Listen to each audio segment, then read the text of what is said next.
Thanks for your patience today. We have the screening for our first projects, or our first project.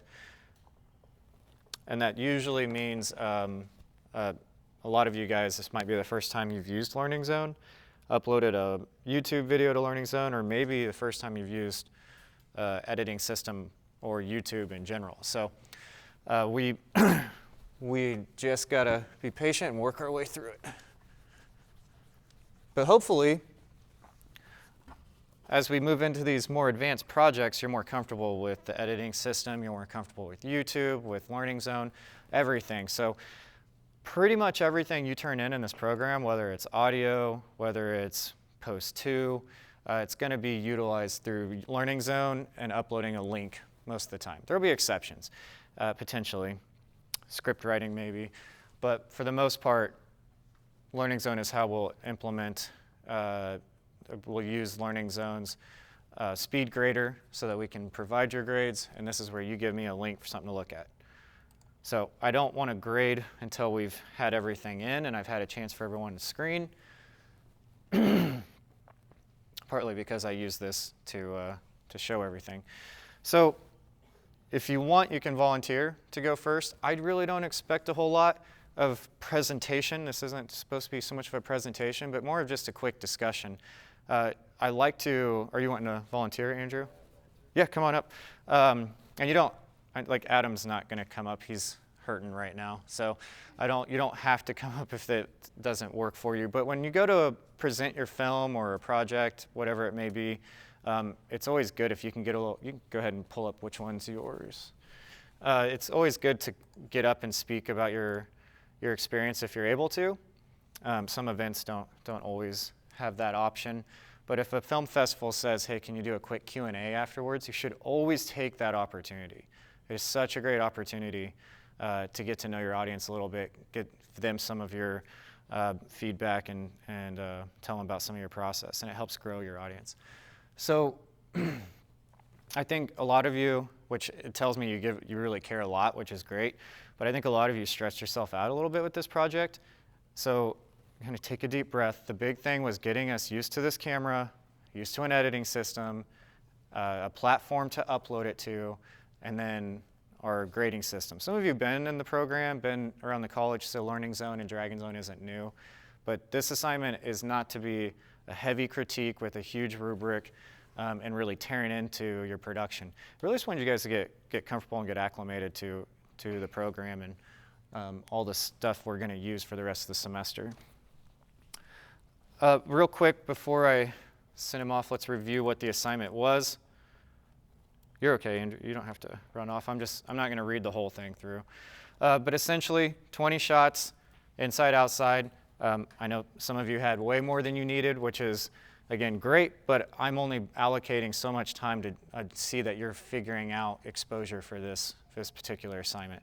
We will move into larger, more in-depth, higher production value as we go. So that's where music, not necessary, color, transitions, even a story, not an obligation, but if you did it, awesome. I do not want you to dial back your vision or your creativity because the assignment is just almost review for you.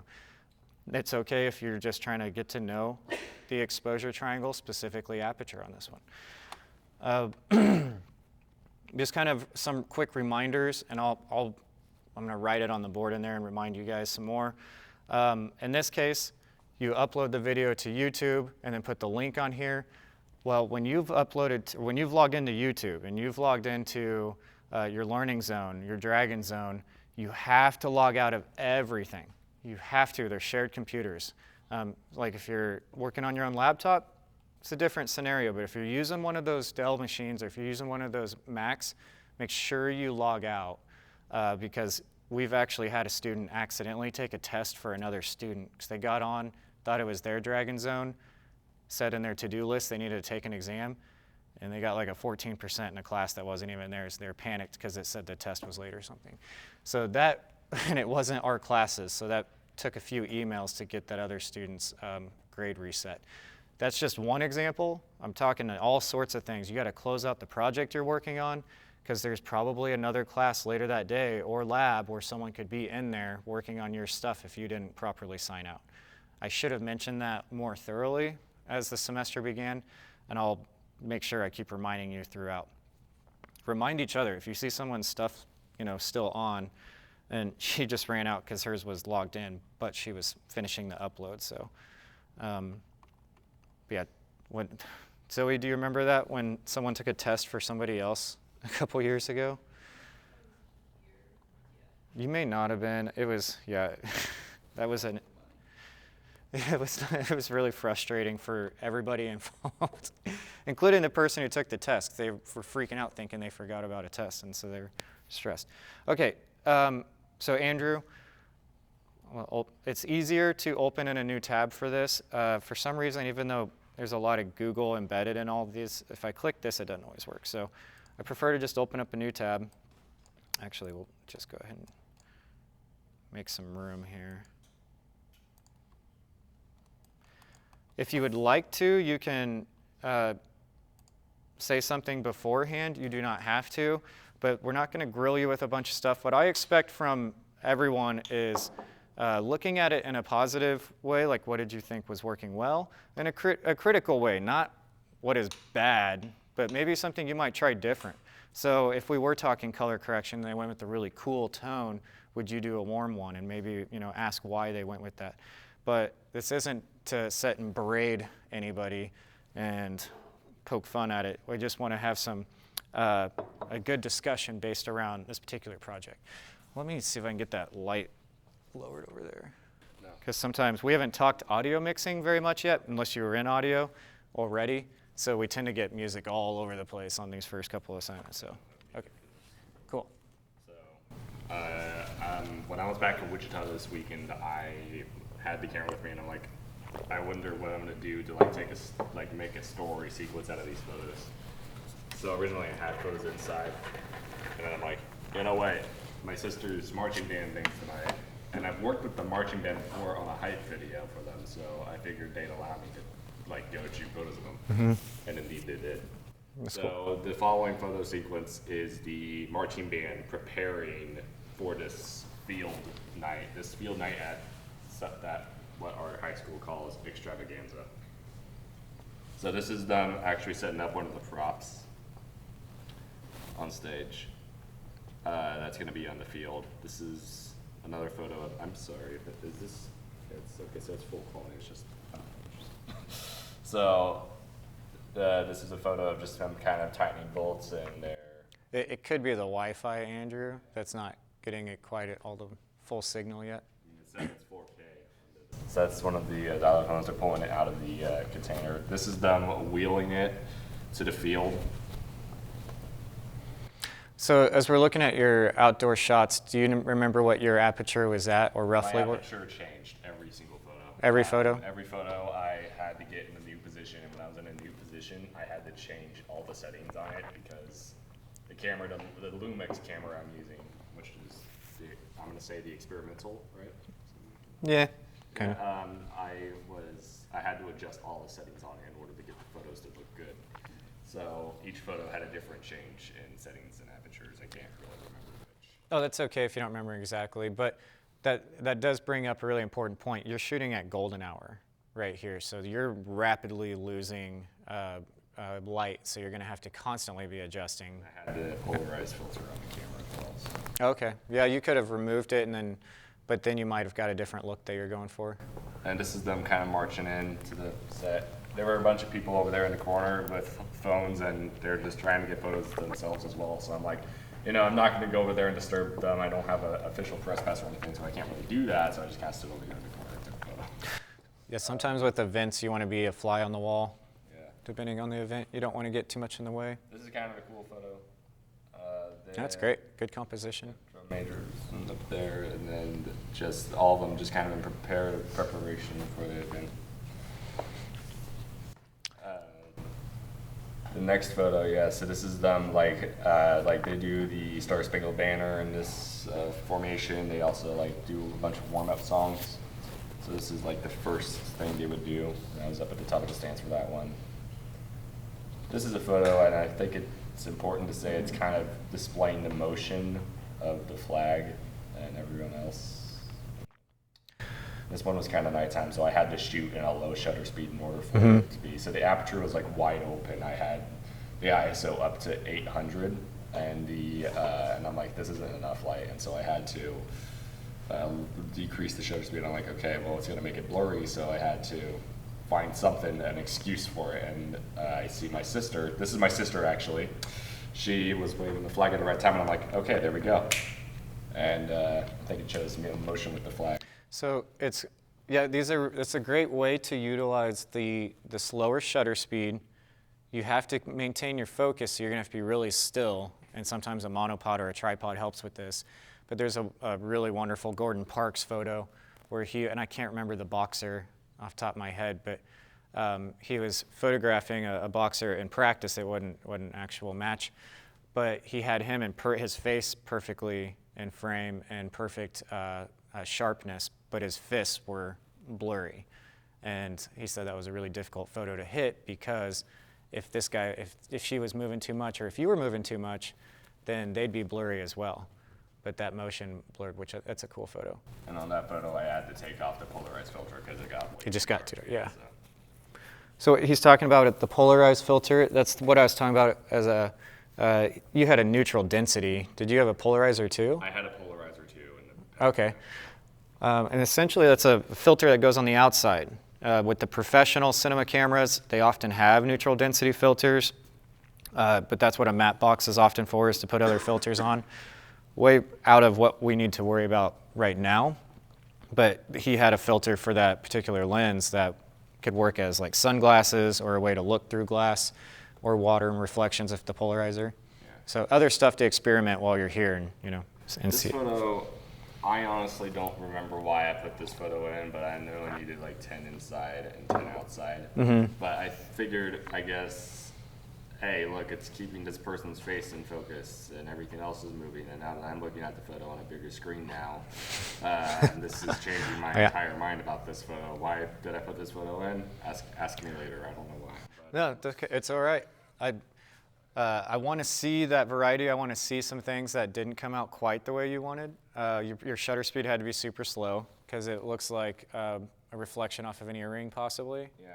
And so you can see where, as she's going through the frame, that shutter speed's slow enough that it's literally moving. It's literally moving through the frame while you're opened up. And so, do you know what this was? Was this like an instrument or something? Yeah. Or?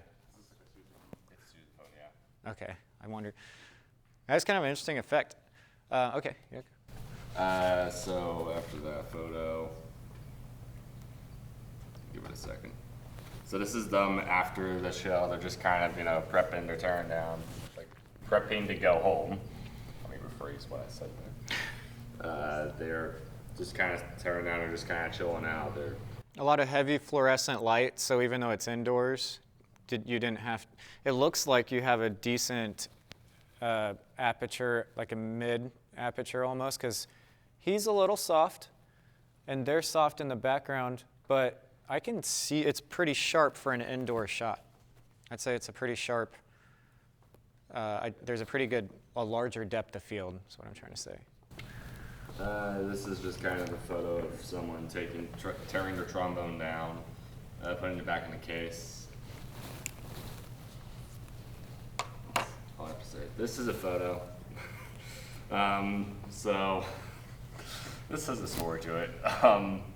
That is too big enough for me to explain in a short amount of time. But this is just a funny photo, I thought. Would be funny to show like the humor of the band. Yeah, it shows camaraderie. It shows obviously that they're friends and things like that. So that's great. There's obviously a story within the photo. And we look real quick at aperture too. They're both greatly in focus, but I can still read the text at least up here. I can't read what's here. Better because we want to be. I can't read that one. So you had to open up probably a little more. Yeah, the aperture I believe was 3.5. And also your focal point was really close. So in that photo you had a couple earlier, there was a focal point in the middle, so the people in the front and the back were a little soft. So his focal point is more towards the front of the camera here. Were you? Yeah, 3.5 is still able to get both of them in focus though. So that's something that we know now. Yeah, they were kind of close up together though, so it's like. And then this is a sequence of photos that someone had some music playing from their watch and they just were like chilling and just kind of like dancing. I decided to pull out the flash on my camera just kind of as an experiment. Yeah, I don't use it much, but obviously your cameras do have a flash on the top. If it's a journalistic scenario where gotta have exposure for the story, then I'm more likely to pull it out. If it's gonna be like a more artistic photo, then I try to open the lens up more. And also it was just kind of getting a little too dark for it, so I did have to pull it out a little bit just because they were moving, and so I had to have a higher shutter speed, I guess. Yeah, the subject definitely offered a lot of different variety for you to approach. When their music stopped and he's like, that's it, come on, that's it. So.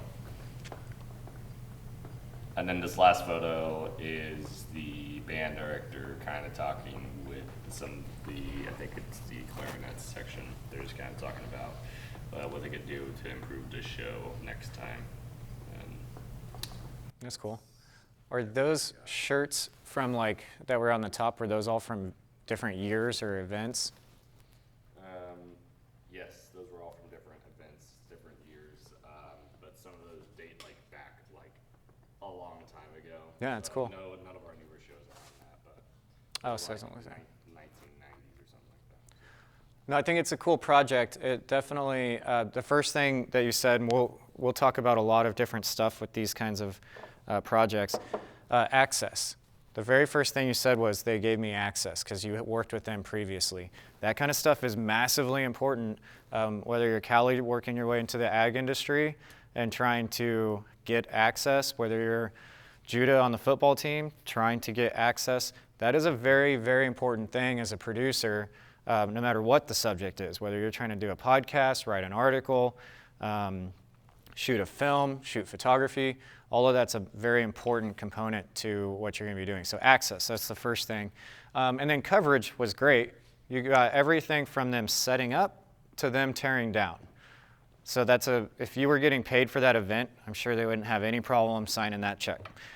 So I think you did a good job there. What questions, comments do you guys have as we're wrapping up our first one? Nothing? Oh God, you're gonna be one of those groups. Okay, I'll generate the conversation today, but yeah, great job. Proud of the effort.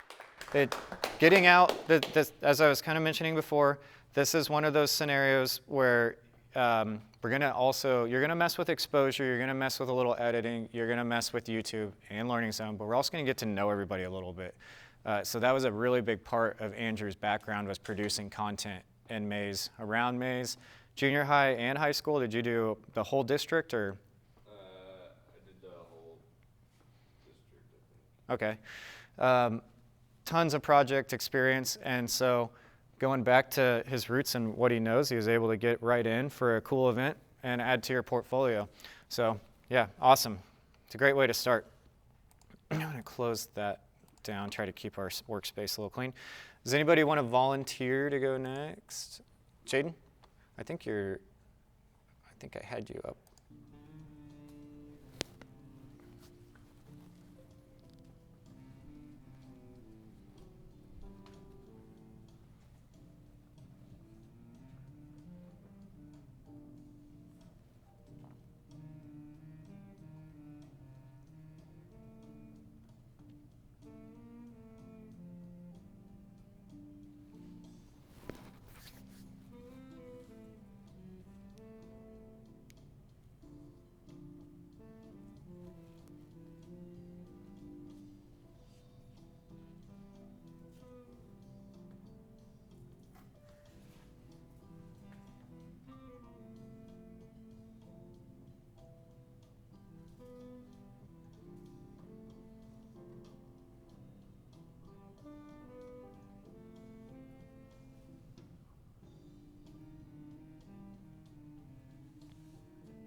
were you fresh there?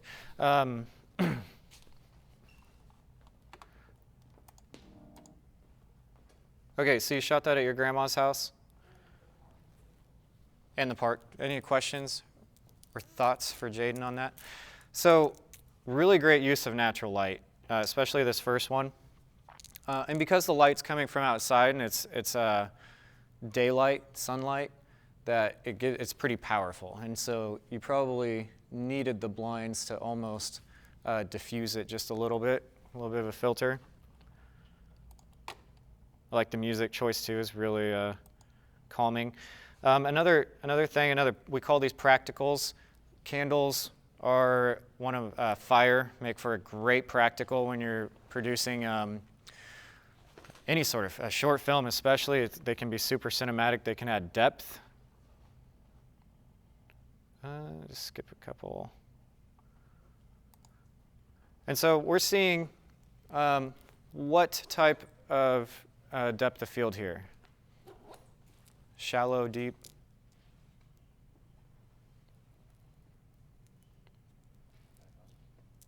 What? Shallow, yeah.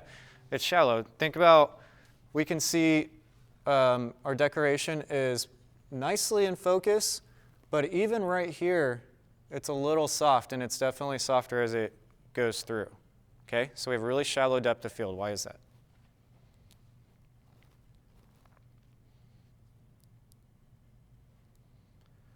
I think you guys know it, but everyone's really shy still. We'll get out of that. It's a shallow depth of field because your aperture needed to be really, really wide in order to get enough light in. You don't have much light here. You got a little bit of what I assume is that same daylight, that same window potentially, and then you have, is this a candle or something that it's definitely a warm little glow. Not trying to get too far into composition and color, but there was some really great composition and color throughout this too. We have a nice cool tone working through into a warm tone. That contrast is really nice. But ultimately what I'm looking for in this assignment is how you manipulated that exposure. And I can see, just because knowing you're inside, we didn't check out any lights for this. You had to use what you had available. So definitely a low depth of field from a really wide aperture. Probably as wide as you could get it. You're probably sitting around a 3 something, I would imagine, without looking for sure on the camera. Same thing with this. We can see there is definitely focus here, up through here, but as soon as we start going down the table, we don't have to go that far and we're starting to lose focus. Let's look at that in comparison to this shot specifically. What is probably midday, something like that, really, really harsh light, heavy sunlight. You can see, we know that the flowers are not crazy in focus, they're a little soft, but we can absolutely identify what they are.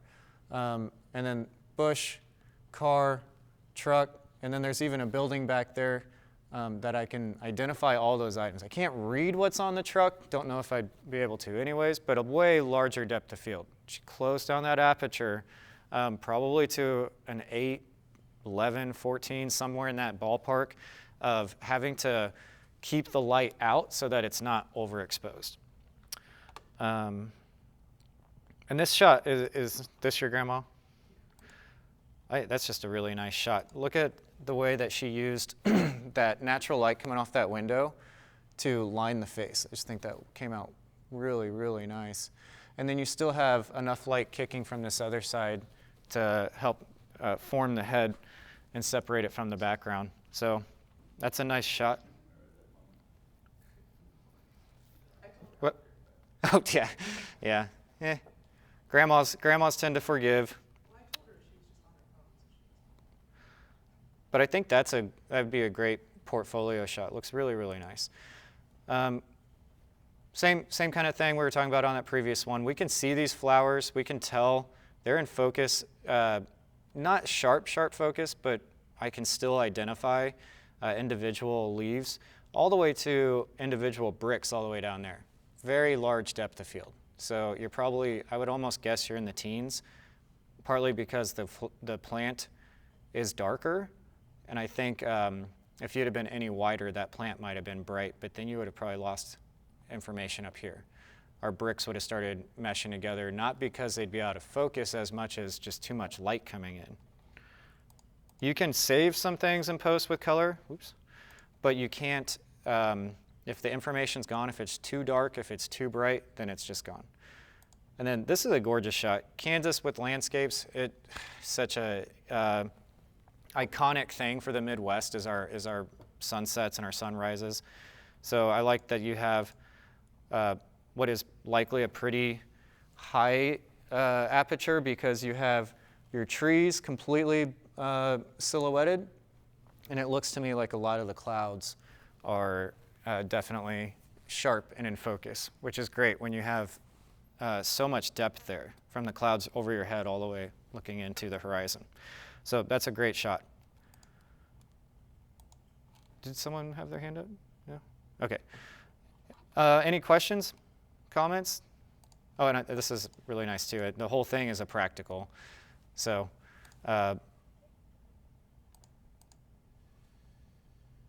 just thinking, they shot that project we did, Jaden, this summer. That was their first night, was spent shooting just the marquee at the Fox. That's what they did the whole evening. And they should have just had you go that night too. It looks great. Cool.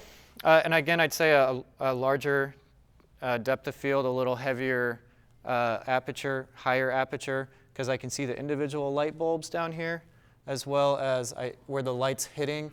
I imagine if she'd have been opened up more, then there would have been a lot more light cast through this area. But by having that aperture up to a higher number, it gives us almost kind of a natural vignette. Awesome. Yeah. Good job, Jaden. Okay. So putting you on the spot real quick, do you remember your aperture too much, or is it just kind of messing with it, tinkering with it, and then on to the next one? Do you remember what you shot at throughout some of those? Some of the outside. I know that there was some really high. Yeah. And as we get more comfortable with the camera, we'll start adding lights and camera rigs and these other things that will help assist you. But before we get there, and that's why these aren't going to be perfect. There's scenarios where you just flat out need some extra light, or you need a diffuser, or you need some sort of a block to, like Duvetine, to take light out. So it's not going to be perfect, but it absolutely looks great what I'm seeing so far, and what I've seen already previous before today from you guys, that you're getting pretty comfortable with those cameras. Who would like to go next? Dayton? Let me find you. I just saw yours. Okay. Do you want me to come up? Oh, sure. Yeah. Do you have music? No. Okay. No music, just audio from the camera. But you do have audio? Yes.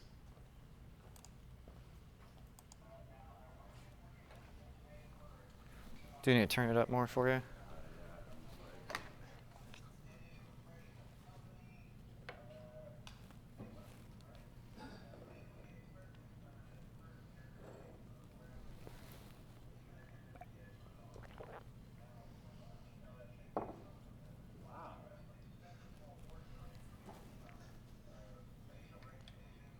Do you like Five Nights at Freddy's? It looked a lot better on my Mac with the brightness was up a lot more. Yeah, I would say it looks better on the computer than it does on the monitor for these, for sure. And part of that's because I think we're running through Wi-Fi in here. So I think it's dumbing down your guys' quality.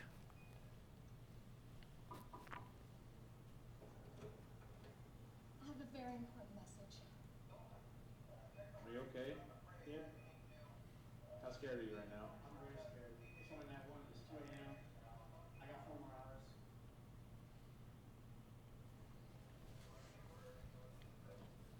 Live down coke spotting?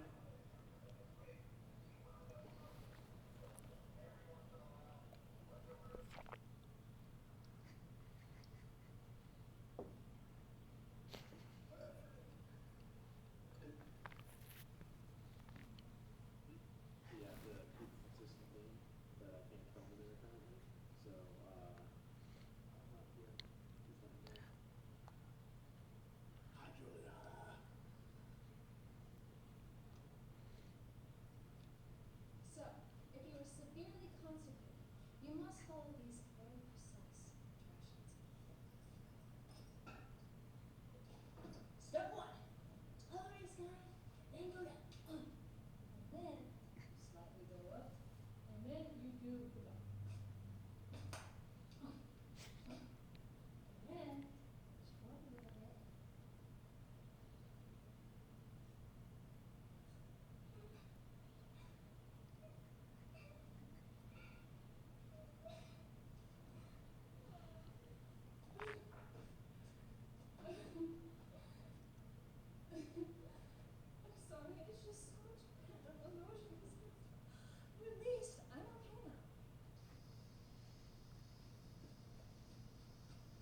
series out here at Papa John's.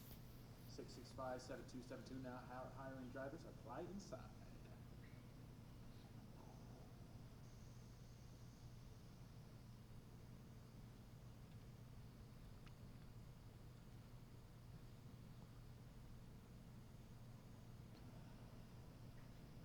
Bro's getting sturdy with it.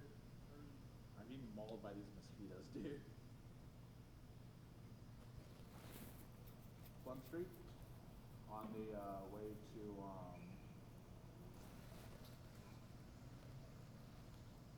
Building 12. We're gaining on them. We're gaining on them. We're gonna get them. We're gonna get them. We're gonna get them. We're gonna get them. We're gonna get them. We're gonna get them. We're gonna get them. Had to focus in just right, but we are now here. Hutchinson Community College Media Production, Building 12, where the magic happens.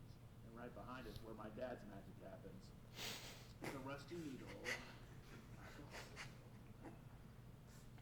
Gabriel Gatti. Hi. The guy fixed the focus. Oh, he's sad. You know, it's probably not the most economical thing to leave the TV on all night. What would you say, Gabe? I would say, no, sir, Robert's not a economic because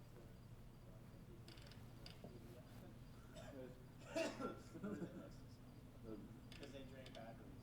That's so true. They drain power battery, yes. So true. Robert L. Sweet, DDS. I feel like Sweet is a very poor last name for an orthodontist. Would you say so, would you say so, Gabriel Gatti? Yeah, and I think most insurance deceptive is kind of like, it's just quite bullshit. Like, you should have, like, a list of requirements of, like, the insurance deceptive. So true. Do you think he answers?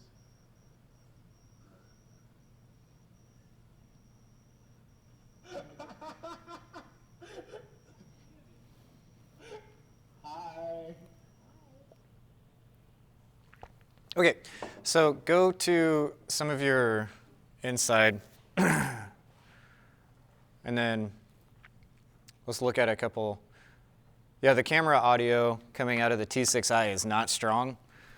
It's always, that's why we tend to use external microphones and things when we start focusing on that more. Okay, so monitors are always a little bit of a different beast. Play that real quick. I want to see.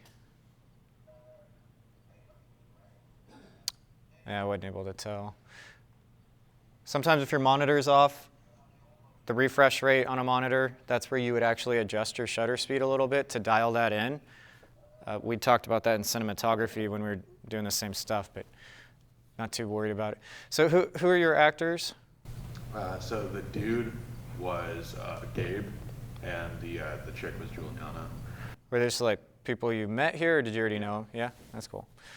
Having friends who are willing to jump on camera for you is a nice commodity, so you can focus more on being behind the camera. There's one component we don't really hit because that's really the theater department. Talks about the acting and things of that nature. Well, let me scroll through. I had a couple shots that let's see if I can find them quick. If this is accurate. So you went from, and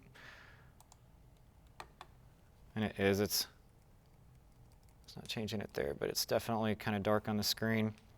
It probably helped if we had all the lights off. So you have a lot of soft focus in these because you didn't have, the dorms have terrible light for filming when you don't have any external lights. When you go out here, I can still tell you have a really low depth of field because you were kind of racking focus back and forth. And his fingers are soft. And, you know, I think maybe the focus was probably a little further back. That's probably part of it. He's just finding focus. And we'll talk about that in our focus racking project. But when you have a really low depth of field, that's where you do what it can end up doing what we call searching. So a second before the carpet's in focus and he's soft, if we'd had a large depth of field, the carpet could have been in focus and his face. But you're indoors and you don't have as much to work with there. I have no idea what's going on, but I at least can look at the focus. And then this scene, did you guys just have like some red lights in your room? Oh, okay. And again, going back to if you had, if you knew you wanted that red kind of crazy feel, that really unique look, we have lights that will cast red. That one back there will do it, and then a few others. And then you can always check those out to throw more light in there when you're trying to get your exposure right. So yeah, soft depth field for there, a shallow. These practicals, and kind of like how Jaden shot the Fox, you know, it's the same kind of scenario. You have a pretty larger aperture right here. Darn it.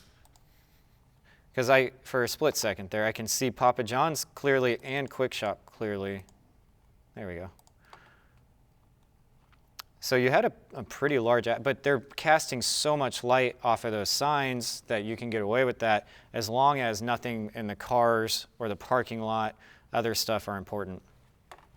And some of the most used practicals, street lights, really great in film to get depth of field down the way and kind of show. You have a crosswalk sign right here that helps cast a little extra, that just kind of like splits up your screen a little bit.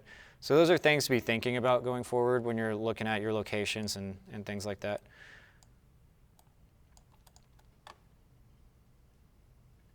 And yeah, it just gets really grainy when you don't have much light on these T6Is. They have a really nice image, but they can get certainly grainy at night. So here our focus, I can see it's pretty sharp down here. I'm losing it up in this area, and up here I can't see the individual bricks anymore. Partly because of the light source, but also because of your depth of field. And then I was kind of surprised when you're looking at this, the two signs, they're not that close together, but if you, in this case, you must have been pushed in on your lens to a higher, maybe a 55 even, somewhere up there. So that does two things with this lens. That raises the aperture to like a 5.6, something like that. If you're at that 55, it also is going to scrunch your screen together where the Rusty Needle sign looks almost as if it's side by side. Had you opened up to an 18 and split that out and just moved closer, they would absolutely feel like they were separated further apart. We're not quite into that type of stuff yet, but you can see that effect. They're really, 100 feet apart, and it feels like they're side by side almost. And you can read both of them, which tells me that your aperture was at least not all the way wide open. But yeah, cool. Looks like you guys covered some ground. Any questions or comments for Dayton? Yeah. I think maybe it was the Five Nights at Freddy's at the beginning, but like the whole thing felt like a found footage film. It felt like you guys were looking. Yeah, found footage. I was trying to think. It was kind of guerrilla style, just walking around.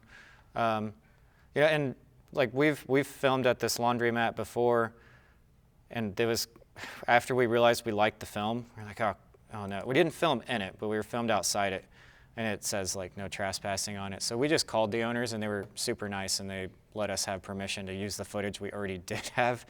But yeah, the found footage. I was trying to think of the term. That's one of those. Cool. Oh. Hold on, this one? Yeah, I thought that before he moves in, that was cool.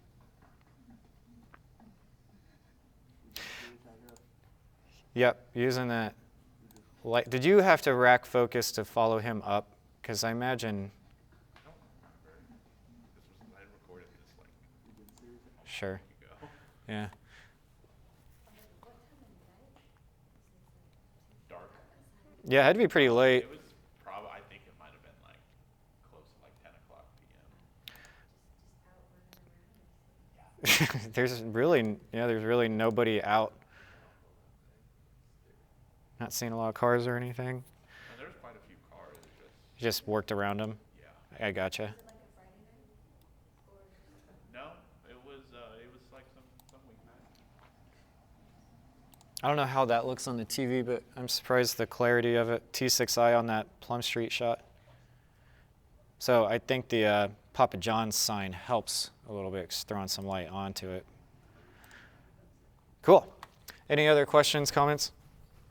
Yeah, awesome. Good job. Getting out and doing it. I said you're getting out and doing it. Potato headshot. That's I got a count when I was like 12. okay. That's awesome. All right, who else would like to go? Judah?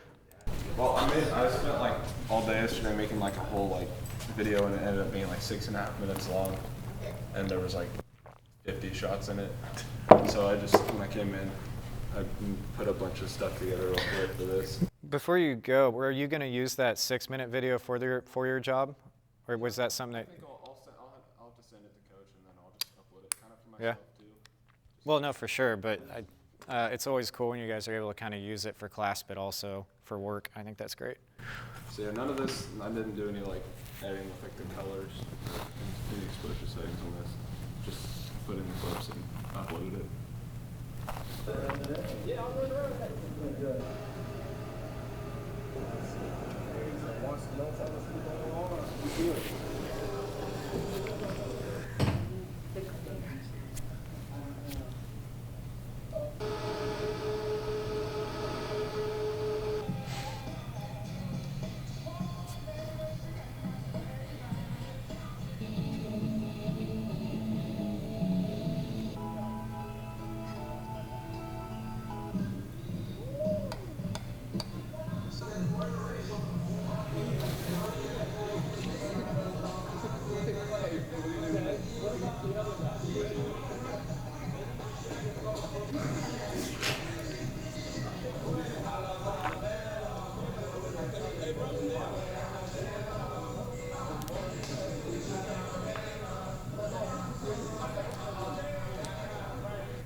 Cool.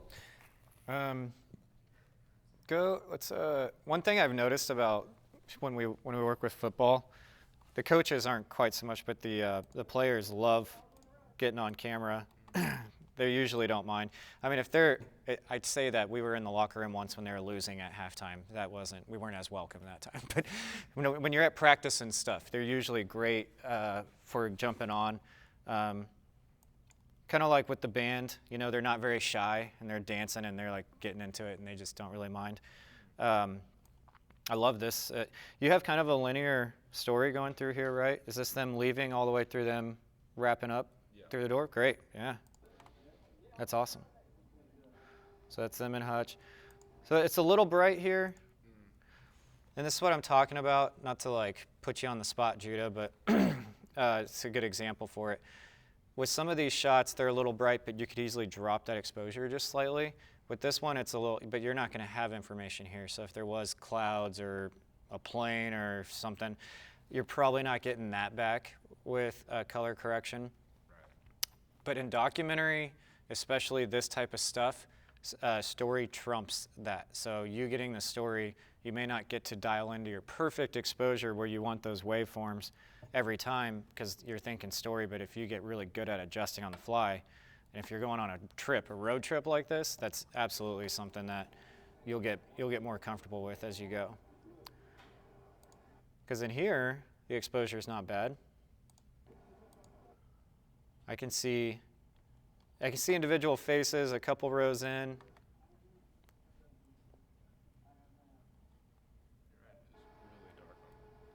The TV, yeah, the TV's not quite giving you the justice that you guys deserve for. That's great pre-game stuff. Let's keep moving. This is great exposure here. See how outside, if he was outdoors, it would be completely unusable with the settings that he currently has, right? If you walked out the door and didn't adjust your camera, then I can tell you just by looking at his face, he's in focus, This guy isn't. This guy's a little soft. I could probably identify him if I knew him, but I can't read what's on the lockers. This bigger sign, I can see FH7, I think. But if you walked outside with those settings, then it would absolutely be overexposed. So that's where you're adjusting on the fly quite a bit.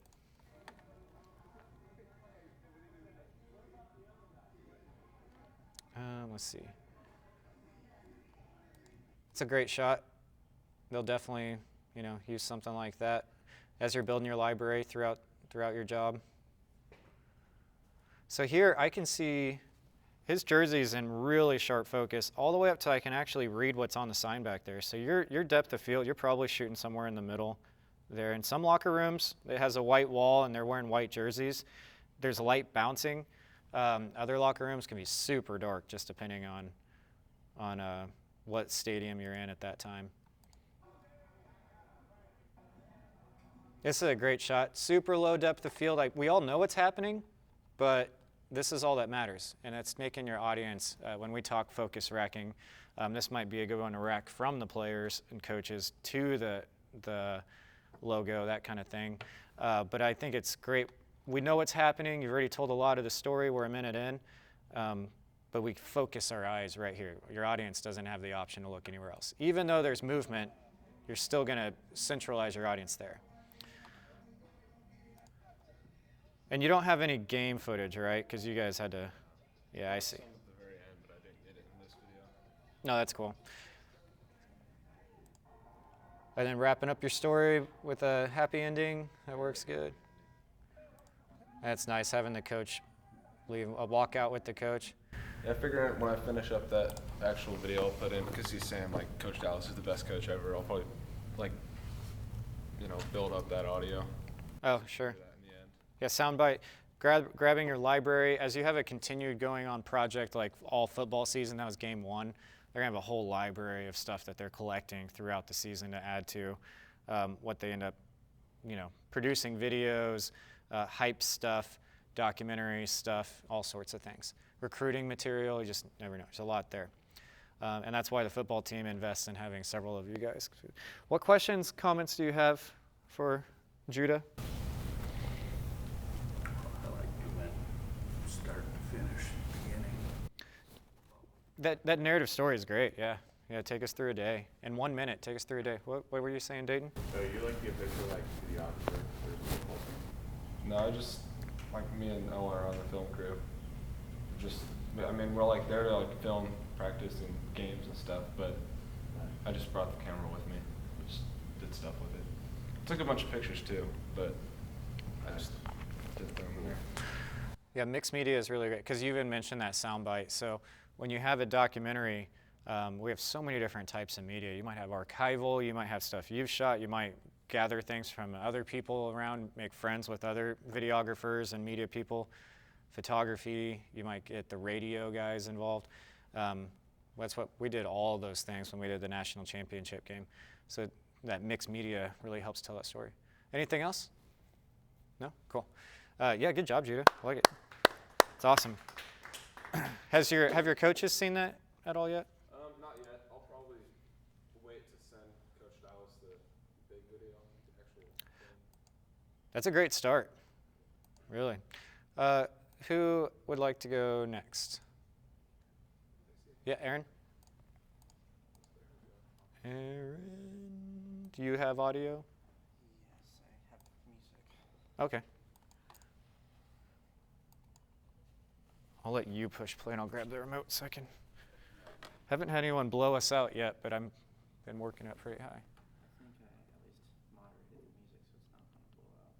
It's always nice when you guys have had audio before you start, but yeah, it's certainly not required. This is kind of a story, so I'll just leave it at that. All right, yeah, cool.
Yeah, awesome. Yeah, it was great. Go ahead and refresh that. Or yeah, you go ahead and start right at the beginning, yeah. But do you want to say anything about it at this point? I guess I did some color correcting, or some color effects, because I was trying to get the mundaneness of life, and just getting to pattern, being so busy, not taking time for yourself or any others.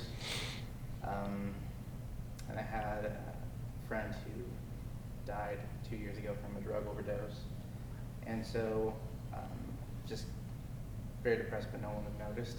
I didn't even know. So that's kind of like what I guess inspired me a little bit. I did a few kind of allegory shots, like the dead plant. I was kind of going back, sure. Reverse clock. And then at the end, I did clockwise with a living plant. So just like some allegory comparison, but just Yeah, the visual metaphors were wonderful. And let's start with your early shots. Go ahead and play through a little bit here.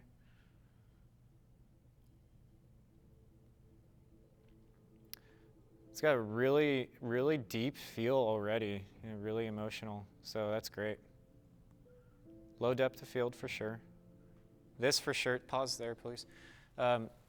Obviously the story is great. I love that you took us visually through and didn't have a single line of dialogue. That's it just makes me so proud. And you wrote really well in script writing. So look how everything's soft through, and then it's got this little line where we're in focus, and then we're soft again, and it's got that movement through, and that focal point follows you as you go through. So great shot. Works really, really nice. Go ahead and keep going. And if you guys have anything, feel free to chime in. It's a group discussion. This looks like it's right out of like a Lexus commercial or something, like that. Yeah, it's great. That's funny.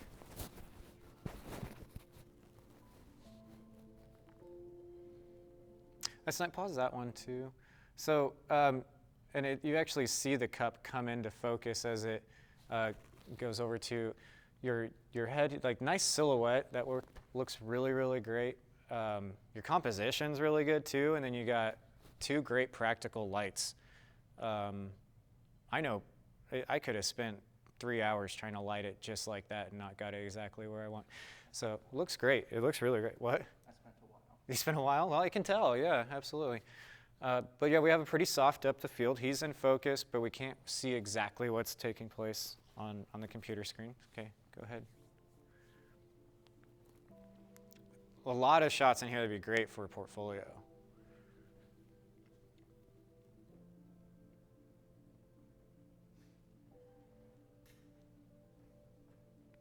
And you covered some ground too, it looks like. You were all around. Yeah.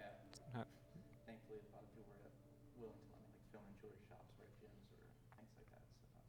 So that's cool. Yeah, that's great. Good. Will you go back to the drop-in of when you broke that glass? How many things did you have to break to get that shot? Just one. Good. We tried to break a glass in college one time for a cinematography assignment. It was supposedly not supposed to shatter, so we had like a 200-pound guy jumping up and down on top of this plate until we finally broke it. So yeah, breaking stuff's hard when you want to. Yeah, like you can't obviously tell like it's white, so you can't tell if it's like blurry at the close distance, but just make sure it's like focused in. Yeah. Ran held up the plate and just pulled back the hand. No, it looks great. And then you have what we call kind of a match cut, I would say, almost, where you transition straight into a dead plant, dead flower. Yeah. That's great. I kind of like the. And then you're tilting on your axis there to really. Like this focused in, but it's kind of part of it was just kind of, again, I like allegory or not allegory. It's imagery. So it's just kind of like nothing's around it growing, and just kind of very alone. You have nothing nurturing you, kind of thing. So Your depth of field is pretty shallow. Did you have to lower your ISO for that shot? Is that what we talked about yesterday? Okay. Yeah. Yeah, that shot would have been really difficult at 800 with how bright yesterday was. Well, at least when we were messing with it. So, yeah, that worked out great. And this shot's just awesome. That perspective is really cool. And that was your thumbnail on the YouTube link, and I had no idea what it was. I thought it was like a moon or something like twisted, but now I know. Use anything to like protect the lens from the falling bills? I'm sorry, but no. Putting him on the spot.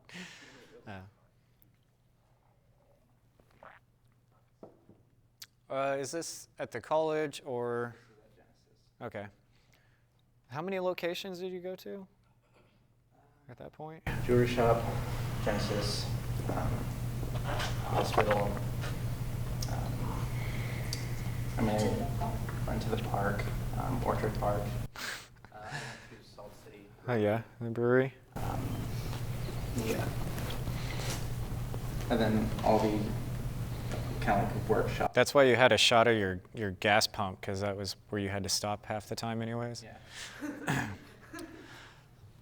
Yeah, go ahead. And that's a great shot too. I love how that worked out. Utilizing the reflections to help give depth is really nice. That's not something that I want to get too heavy into right now, but it's really cool when you can, if you can use a mirror or a window to help fill out the rest of that frame.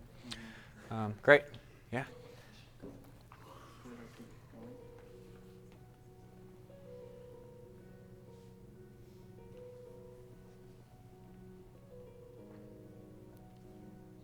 That's a really cool perspective too. Yeah. Right? Don't know until you ask, I suppose. I like that. They're married now, and they just met at the park last week for this assignment, yeah. Panda.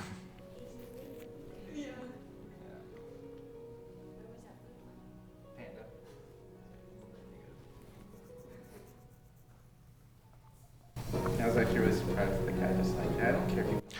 Yeah, I think they're like a family-owned business, so if you just go in and ask, you'd be surprised how, I'll wait till. Like the little ants on the bottom of it. I didn't even notice. So that's something friends have told me that come from bigger cities when they shoot, and they just kind of go to business and just say, hey, can I come in and shoot a quick scene here? And they're just blown away by how often people say yes, because in LA and Atlanta, you know, there's like towns, areas of the place that's allocated for production, and you have to really budget for it. We spent thousands to use a gas station that was just for filming. They didn't actually have any gas or actual food in the convenience store. But here, yeah, and so here in Kansas, though, when those teams come here and shoot something, they're like, we just walked into that cafe and they just let us go right in. So, yeah, that Midwest hospitality, I suppose, is nice. Hey, so did you know any of those places previous to that, or did you just walk in and say, hey, I'm here with a camera? I knew Genesis. And then the others? Like the jewelry store and the brewery, gas station is pretty, that's awesome.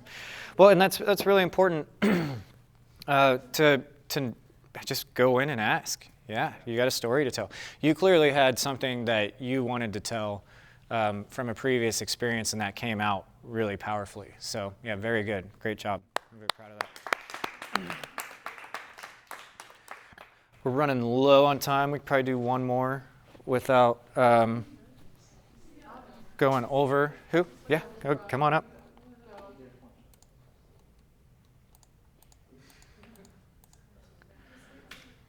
Tania.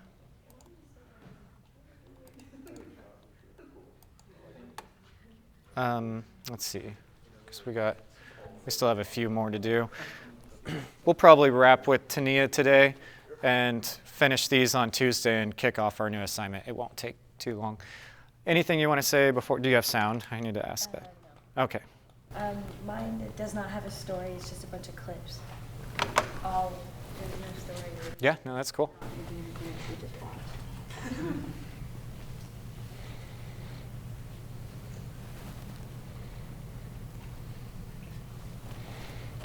Take time.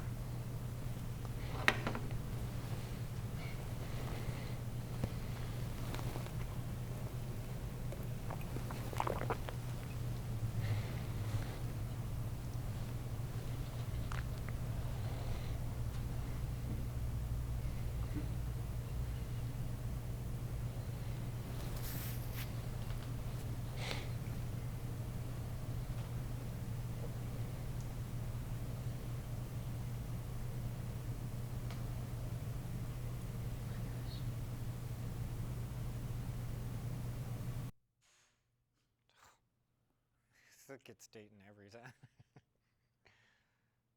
That one scared me.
Okay, so I want to use your dog as an example. Can you go to the shot of your dog outside?